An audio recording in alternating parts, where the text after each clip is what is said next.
Franchise Sports TV back again with another video. Before I begin, like, share, subscribe to the channel, and be on the lookout for any updates on the Rumble. I will continue to keep posting the link. Just gotta remember to keep doing it. But I do have a Rumble channel. If you guys are interested, FSTV22 is the name of it. So go check that out. I gotta start building that back up again. But anyways, actually, currently I'm doing a video on the Charlotte Hornets home arenas, right? And as I'm doing research on their home arena, guess what I found out? You know what? This probably has been mentioned a couple of times from different creators out there on the YouTube streets, right? Plenty of times. And sometimes the message, it doesn't get out there as it needs to. But anyways, the message is about to get out even more. So as I've learned doing the history of the Charlotte Hornets arenas, we know that in the late 80s we seen a bunch of expansion teams come out of nowhere. We saw the Orlando Magic, Miami Heat, Minnesota Timberwolves, and Charlotte Hornets, right? Right. We saw those teams. And I think during the 90s, it could have been the 95-96 season, 94-95 season, we also saw the birth of the Toronto Raptors.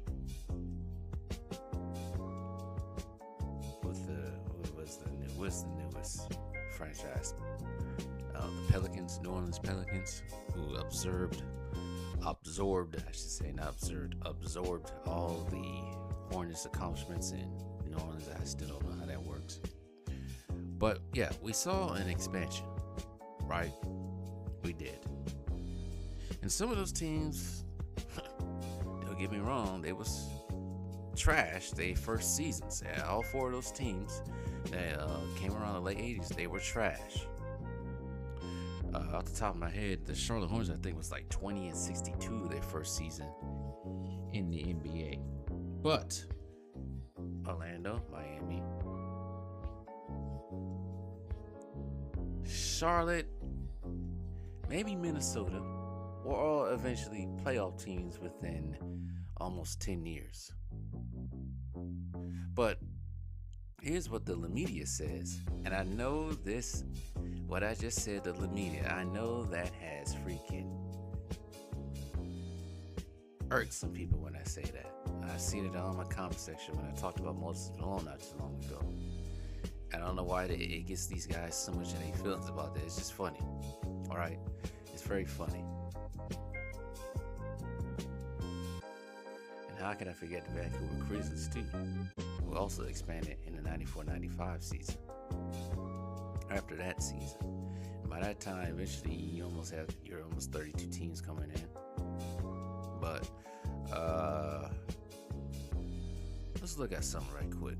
All right, let's get down to the nitty gritty. So when Michael came back to the league in the 95-96 season, right? The East didn't miss a step in being excited compared to what it was in the early 2010s. The East was still exciting after Jordan left. You still had teams such as the Magic, Knicks, and Heat, but mainly the Heat and the Magic that was still dominant. All those teams vying for the top number one spot in the East, since the Bulls probably most likely would have been the number one seed due to Jordan's sudden retirement. Right? Right. But when Jordan came back, things didn't really change. I think teams got even more competitive. And they always say, oh, those teams were competitive when Jordan was in the league. The Knicks were competitive. Jordan just beat down plumbers and painters and taxi drivers. Yeah, that sort of thing, right? Sure. But if you look at the records, right, as I'm doing this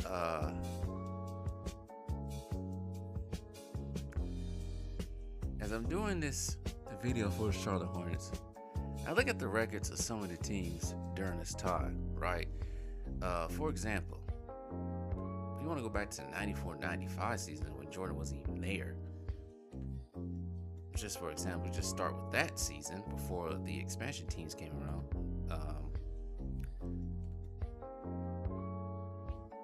You had the Orlando Magic 57-25, Indiana Pacers 52-30, New York Knicks 55-27, and Charlotte Hornets 50-32. Charlotte Hornets, like I just said, were an expansion team not that long ago, but a couple years later, now they're a playoff team. That's a number one seed, as a top seed, playing the Chicago Bulls in that playoffs. Then you have the Bulls, Cavs, Hawks, all at 40-something wins, and then the 8th seed is below 500. And that Charlotte Hornets team ended up getting beat by the Chicago Bulls, who were actually 45-35. That tells you right there how much talent it was, how the talent Michael Jordan was needed. But for the next season gets better. I'm building anticipation right here. As the next season, it gets even better with these records, right? In the East, we just talked about the East. The West was competitive. We already know the West was competitive. But if you talk about the East in the 95-96 season when Jordan did come back, you know the Bulls were 72-10. Magic was a 60-win team. Pacers were a 52-win team. Cavs were a 47-win team. Knicks were a 47-win team. The Hawks was 46-36. Pistons was 46-36. And the AC was 42-40. So nobody was below 500 that made it to the playoffs compared to the previous season with the Boston Celtics only winning 35 games as the 8th seed. And even as the 9th seed team, who will probably be in the play-in these times, the Charlotte Hornets were 41-41. The Celtics by this time were garbage. And Sixers were too garbage. Those former teams of the 80s garbage around this time. Bucks too garbage. Now if you look at the 96-97 season, when I bring this all home, when you can bring this all home and prove that the Lameda don't know what they talk about, and the Lestans don't know what they talk about as well, you gotta add them to there. Look at the conference records. Bulls were 69-13. Heat were 61-21. That's two teams right there who won 60 games in the East. The Miami Heat, just in the 1988-89 season, they were an expansion team, a brand new team. It took a couple of years for them to be good. Knicks, 57-25. Hawks, 56-26. Pistons, 54-28. Hornets, 54-28. Magic, 45-37. Washington Bullets, 44-38. Those were your top seeds in the East. And the 9th seed was 42-40. And that was the Cleveland Cavaliers. And Pacers did not make it to the playoffs. They was trash that year. But if you look at just the top 9 seeds alone, all of them are above 500. You have a 50-win team that's a 6th seed in the Charlotte Hornets. 2 60-win teams as your top seeds. But there's no talent. Compared to the West that year, the West that year, you had the Utah Jazz at 64-18. You went to the finals, of course. Sonics were 57. Actually, they only had 3 teams that were 51 teams. That was the Sonics, Rockets, and Lakers. Portland was a 49-win team, and then Timberwolves was 41. Oh, actually,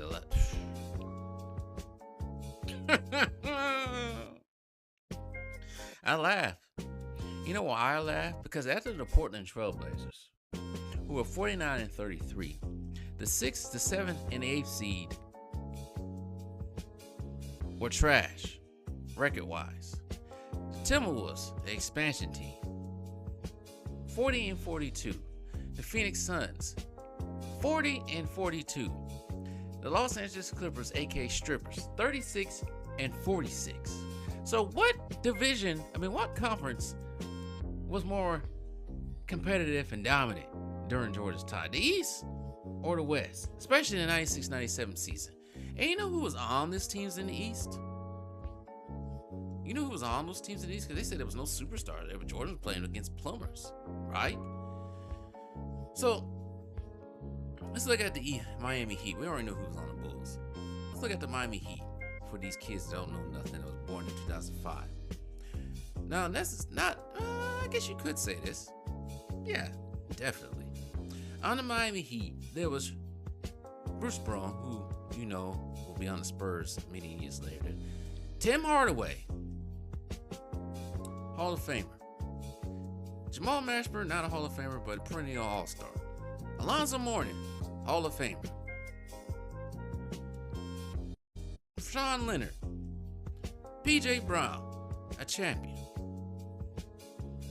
That was the team that won 60 games that season. And coached by Pat Riley as well. Stan Van Gundy was on that. Assistant coaches. So was Bob McAdoo too. So that's the second seed. 2 Hall of Famers. Knicks, Patrick Ewing. So I didn't really need to say. Patrick Ewing was on that, of course, the Knicks team for most of that season. But you gotta give respect to Allen Houston, Larry Johnson, John Starks, and Chris Childs and Charlie Ward and all of them, and Buck Williams. You gotta give respect to them. That was the 3rd seed. The Atlanta Hawks that season had Mookie Blaylock, man, that's the name from the past. Christian Laettner, Dikembe Mutombo, and Steve Smith, just to name a few. That was the team. They won 50 games that season. 56 games that season. Detroit Pistons. Not the Bad Boys Pistons, but they had Joe Dumars, who was on his way out eventually. Grant Hill, Hall of Famer. Joe Dumars, Hall of Famer. They also had Theo Ratcliffe, Otis Thorpe, Lindsey Hunter, of course. Just to name a few. Aaron McKee. Rick Mahorn was still on that team. It's weird that he went back there. And he was coached by Doug Collins, too. Charlotte Hornets. Charlotte Hornets, their expansion team. Lolly Divac, Ricky Pierce, Glenn Rice, Muggsy Bogues, Stephen Curry's dad, Dale Curry, Tony Delk, Anthony Mason. That's who they had on their team. They won 50 games. The Magic, without Shaq, because Shaq went to the West, of course, to the Lakers. Penny Hardaway. Penny Hardaway and Horace Grant. And Nick Anderson, of course, you gotta remember Darrell Armstrong and all the rest of those guys out there. They won 45 games. And lastly, the 8th place team, the Washington Bullets, Juwan Howard, Jaren Jackson Jr.'s dad, of course, Tracy Murray, Johan Merson, I never pronounced his name that correctly. That's who they had on the team. Ben Wallace, a young Ben Wallace, Chris Webber, and Rod Strickland, Tracy Murray, them guys. Tig Legler, Harvey Grant, Calbert Cheney. They had them type of people on there. And they won 44 games. So where is this, the East sucked when Jordan. No, the East didn't suck. Y'all just don't like Jordan, and that Jordan was that great. Jordan had to run through that gauntlet in the East, especially 96-97 season with all those good teams out there, with all them superstars, with all them Hall of Famers, future Hall of Famers on that team. What are we talking about? Huh? What are we talking about? Don't get mad because your king played in the Weak East. I'm sorry. Don't get mad because your freaking God playing in the Weak East and got to all those finals and only won 2 for Miami, 3 for there with all the super team building he was doing. Get out of here. Chicago had to play Washington, Atlanta, Miami. Utah. Those weren't easy teams to beat. I don't even think any. Yeah, I don't think that 2016 Cleveland team gonna beat any of those teams in there. No, they'll probably be Washington, maybe. So they'll probably have a tough time with Atlanta, Miami. Shoot, they might have a tough time with Utah. We already know they're gonna have a tough time with Chicago. With that 2016 Cleveland Cavaliers team. They ain't gonna worry about Kyrie. They're just gonna shut down LeBron getting his head. Because that's easy to do. If JJ Barea can do it at 6 foot, you don't think any of those people that was on those teams in there can do that? Grown ass man. Please, get out of here. And lastly, in Jordan's last year on the Bulls, as I end this video,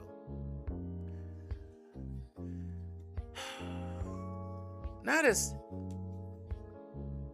great collection of records wise, but the Miami Heat were still a 50-win team. The Pacers were a 58-win team. Hornets was still a 50-win team. Atlanta was still a 50-win team. And Cleveland was 47-35. Knicks were 43-39. Nets were 43-39. And the ninth place team was the Washington Wizards now, 42-40. Atlanta Magic was 41-40. So yeah, 10 teams that were 500 record or better in the East. Can't say the same for the West. With the A spot was at 41-41, the Houston Rockets. But after that, it's a big dump after that. Said Kings were just plain terrible at 27-55. The Denver Nuggets only won 11 games. That's not an expansion team. Denver Nuggets been in the league by a long time around this time. And the expansion team that was in the West, the Vancouver Grizzlies, were 1963. So I closed my case about, the East was weak when Jordan was playing in his prime. Bull spit. I rest my case.